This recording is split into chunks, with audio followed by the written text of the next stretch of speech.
Hello everyone, আসসালামু আলাইকুম। কেমন আছো তোমরা সবাই? আমি আলহামদুলিল্লাহ ভালো আছি। আজকে তোমাদের জন্য নতুন একটি রেসিপি নিয়ে হাজির হলাম।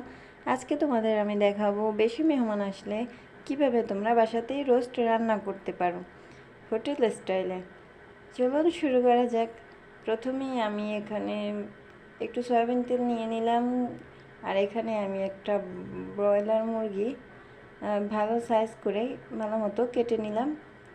কেটে এটিকে ভালোভাবে ধুয়ে নিলাম। ধুয়ে নেওয়ার পর পানিটা ঝরিয়ে আমি এটিকে হালকা লবণ আর মশলা দিয়ে ভেজে নেব। আমি এর আগে দেখিয়েছি খুবই সামান্য পরিমাণে রোস্ট রান্না করার রেসিপি আজকে আপনাদের সাথে শেয়ার করব। যদি বাসায় বেশ মেহমান আসে তাহলে আপনারা কিভাবে রোস্টটি রান্না করবেন।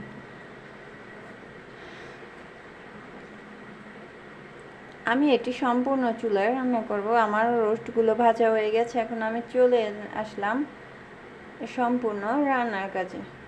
এখানে প্রথমেই আমি তেলের মধ্যে পেঁয়াজ কুচি দিয়ে দিলাম। আমি আস্ত বড় দুইটা সাইজের পেঁয়াজ কুচি দিয়ে দিলাম।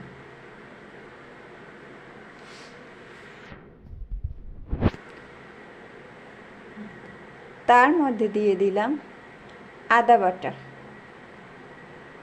আধা কাপ পরিমাণ আদা বাটা দিয়ে দিলাম, কারণ আমার রোস্টের পরিমাণটা বেশি, সেই জন্য আমি উপকরণগুলো বেশি বেশি করে দিব।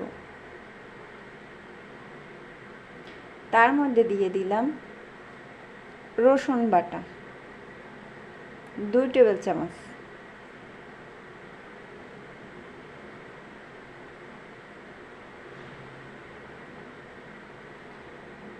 এখন দিয়ে দিলাম কাঁচামরিচ আর তেজপাতা। এগুলো দিয়ে আবার একটু ভালোভাবে নাড়িয়ে নেব। নাড়ানো হয়ে গেলে এর মধ্যে দিয়ে দেব এলাচ আর দারচিনি। তারপর আবার ভালোভাবে নাড়িয়ে নেব।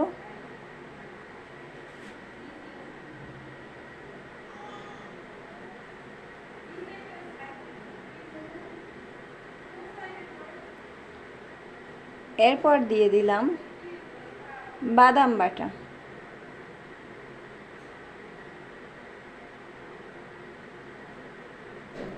আর জিরা বাটা।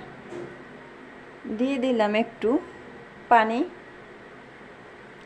মশলাটা আমার শুকিয়ে আসলে একটু পানি দিয়ে দিলাম। এখন দিয়ে দিলাম স্বাদ মতো লবণ।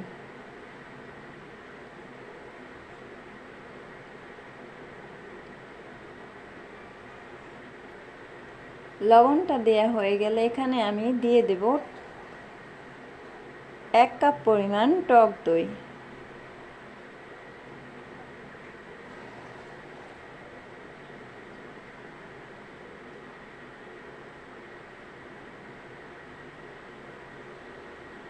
সবগুলো একটু ঘন হয়ে আসলে আমি ভাজা মাংসগুলো দিয়ে দেব।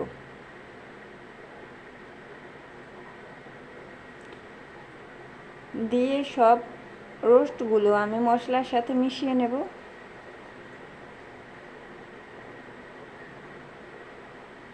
মশলার সাথে মিশানো হয়ে গেলে যখন একটু দেখবেন শুকিয়ে আসছে, তার মধ্যে দিয়ে দেব লিকুইড দুধ দিয়ে দেব।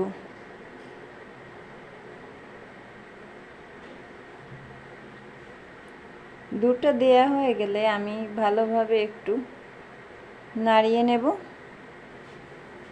নাড়িয়ে একটু জাল করে নেব।